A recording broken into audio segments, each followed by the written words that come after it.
Welcome to Dinavahi News, where we bring you the latest updates with a traditional touch. అందరికీ నమస్కారం. మా Dinavahi news ఛానల్కి స్వాగతం, సుస్వాగతం. కోట్లాది మంది నమ్మకం ఏడుకొండల వాడిని కూడా రాజకీయ క్షేత్రంలో ఒక పావుగా మారుస్తారా మీరు?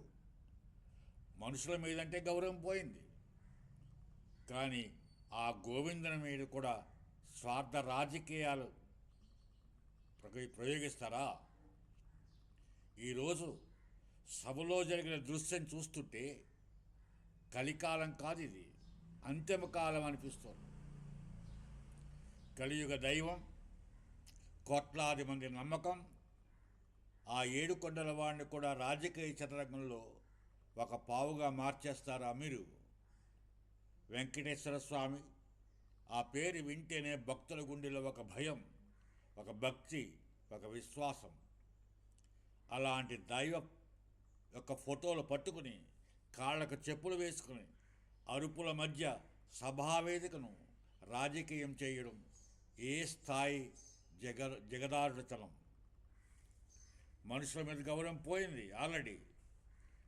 సభ సరే, విలువలకు తిరోధకులు ఇచ్చారు, అది సరే, కానీ గోవిందుని కూడా మీ స్వార్థ రాజకీయాలకు వాడుకుంటూ ఆ మురికిలోకి లాగుతున్నారంటే మీరు ఎటువంటి వాళ్ళు ప్రజలే నిర్ణయిస్తారు. ఈరోజు సభలో జరిగిన దృశ్యం చూస్తుంటే భక్తుల గుండెలు తరుక్కుపోతున్నాయి. అడుగు వేయడానికి భయపడి ఆ పవిత్ర సన్నిధి ప్రాశస్త్యాన్ని మీరు అధికారం కోసం, ఆరోపణల కోసం బజారును వేశారు. శ్రీ వెంకటేశ్వర స్వామి ఫోటోలు పట్టుకొని కాళ్ళకు చెప్పులు వేసుకుని అరుపులు కేకల మధ్య ఆ దైవాన్ని అవమానించడం చూస్తుంటే ఇది కలికాలం కాదు, అంతిమకాలం అనిపిస్తుంది.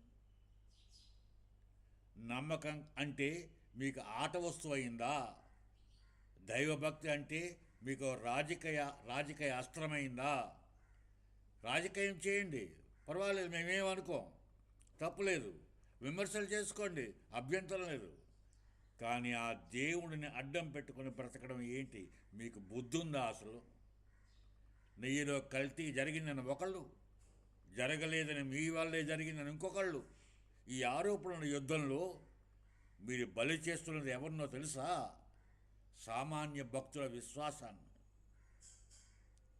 ఆ ఫోటోలు ఉన్నది కేవలం కాగితాలు కాదవి, కొన్ని కోట్ల మంది ఆత్మ గౌరవం, ఆరాధ్య దైవం. ఆ ఫోటోలు పట్టుకొని కనీసం కాళ్ళకు ఉన్న చెప్పులు కూడా విడవాలన్న జ్ఞానం మరిచిపోయి ధర్మం గురించి మాట్లాడుతుంటే చట్టసభలు సిగ్గుపడుతున్నాయి, తలదించుకుంటున్నాయి. మీరు వేసే ఓట్ల లెక్కల కోసం, మీరు చేసే సీట్ల వేట కోసం ఆ వెంకటేశ్వర స్వామిని కూడా కోర్టు మెట్లు, సభ గడపలు ఎక్కిస్తారా? విచారణ చేయండి, నిజాలు నిలదీయండి. అంతేకాని దేవుణ్ణి అడ్డం పెట్టుకుని డ్రామాలు ఆడితే కాలమే సమాధానం చెప్తుంది మీకు. ఆ రోజు ఆ సమాధానం చెప్పినప్పుడు మీ అరుపులు, మీ కేకలు ఎవరు వినరు, మీ అహంకారాన్ని ఎవరు లెక్క చేయరు. నమ్మకం లేని చోట నాటకం పుడుతుంది, భయం లేని చోట భ్రష్టాచారం పుడుతుంది. ఈరోజు ఆంధ్రప్రదేశ్ రాజకీయాల్లో చూస్తున్నది అదే. ఒకవైపు తిరుమల లడ్డూ ప్రసాదం పవిత్రత మీద యుద్ధం, మరోవైపు దేవుడి ఫోటోలతో రాజకీయ సర్కస్. సామాన్యుడు ఆ వెంకన్నను దర్శించుకోవడానికి వేల కిలోమీటర్లు నడిచి వస్తాడు. ఒకసారి ఆ గోవిందన్న నామం తలిస్తే జన్మ ధన్యమైపోయింది అనుకుంటాడు. అలాంటి భక్తుల మనోభావాలను మీరు ఫుట్బాల్లో ఆట ఆడుకుంటున్నారు. గుర్తుంచుకోండి, అధికారం శాశ్వతం కాదు, ఆ కుర్చీలు, ఆ హోదాలు రేపు ఉండవు. కానీ మీరు చేసిన ఆ అపచారం, ఆ అపవిత్ర కార్యక్రమం చరిత్రలో ఒక మాయన మచ్చగా మిగిలిపోతుంది. దేవుణ్ణి మోసం చేయలేరు, ధర్మాన్ని శాసించలేరు. మీ కుటిల బుద్ధికి ఆ దైవమే శిక్ష వేస్తాడు, విధిస్తాడు కంపల్సరీగా. ఇకనైనా ఆపండి. రాజకీయ రొచ్చులోకి ఆ ఏడుకొండల స్వామిని రాగకండి. తప్పు చేసిన వారు ఎవరైనా సరే శిక్ష అనుభవించవలసిందే. కానీ ఆ శిక్ష కోసం దేవుణ్ణి వాడుకోవడం ఆపండి. మీ చేతిలో నిజాయితీ ఉంటే, మీ చేతల్లో నిజాయితీ ఉంటే, మీ మాటల్లో సత్యం ఉంటే ఫోటోలు ప్రదర్శించాల్సిన అవసరం ఏమొచ్చింది? భక్తుల గుండెల్లో దేవుడు ఉంటాడు, మీ రాజకీయ నాటకాల్లో కాదు. జాగ్రత్త. ఆ గోవిందుడి కన్ను తెరిస్తే మీ సామ్రాజ్యాలు కుప్పకూలిపోతాయి. ధర్మం వైపు నిలబడండి, లేదంటే కాలగర్భంలో కలిసిపోతారు. ఓం నమో వెంకటేశాయ నమః. అనుభవం అంటే ఏమిటి బొచ్చగారు?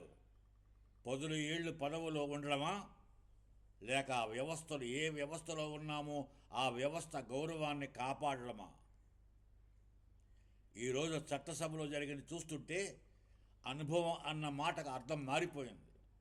ఒక సీనియర్ నాయకుడు, ఎన్నో ఏళ్ళు మంత్రిగా కీలక బాధ్యతలో ఉన్న వ్యక్తి ప్రతిపక్ష నేత హోదాలో ఉండి కూడా ఏం చేస్తున్నాడు?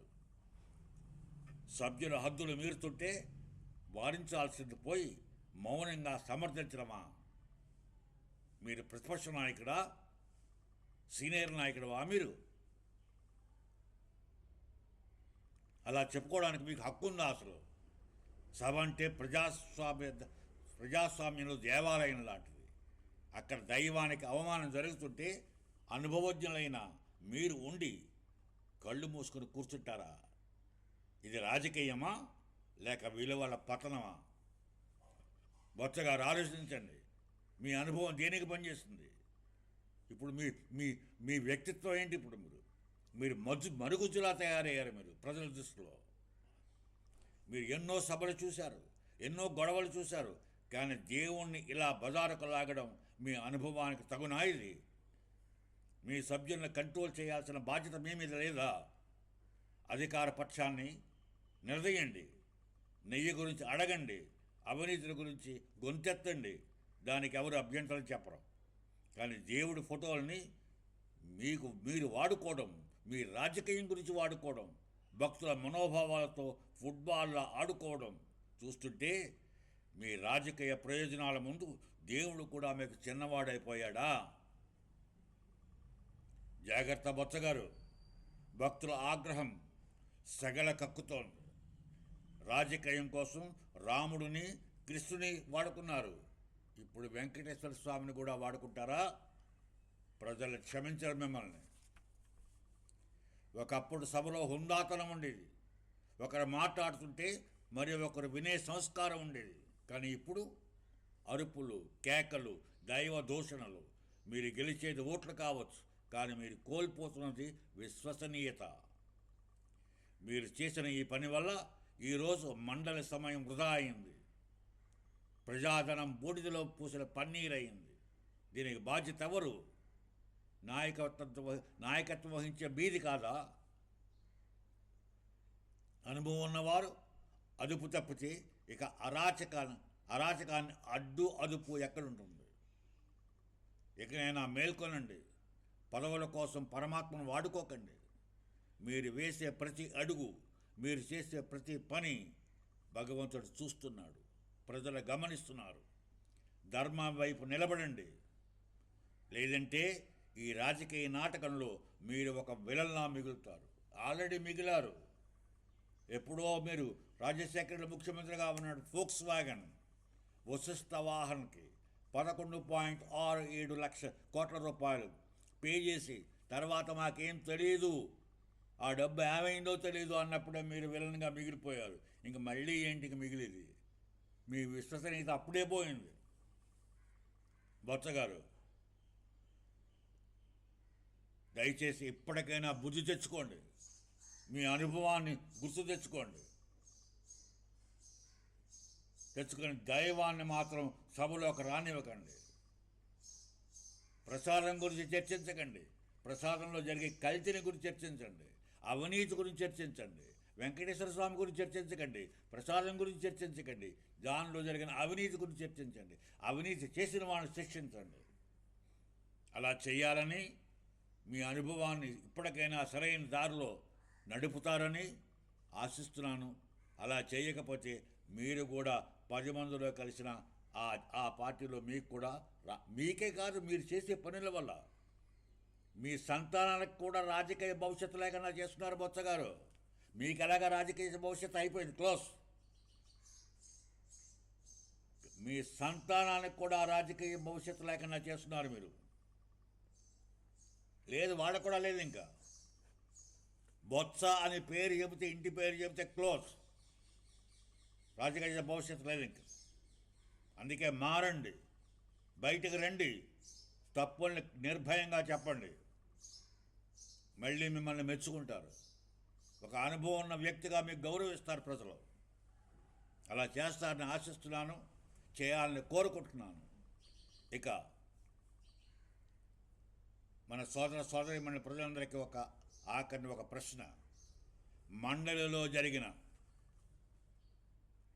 దైవ అపచారాన్ని మనం క్షమించాలా? అటువంటి వ్యక్తులని మనం గౌరవించాలా? మీ కామెంట్స్ని, మీ అభిప్రాయాన్ని కామెంట్స్ రూపంలో తెలియపరచండి. అలాగే మా దినవిహే న్యూస్ ఛానల్ అందరూ సబ్స్క్రైబ్ చేస్తారని, బెల్ ఐకాన్తో సబ్స్క్రైబ్ చేస్తారని ఆశిస్తున్నాను. అలా చేయాలని కోరుకుంటున్నాను. జై హింద్.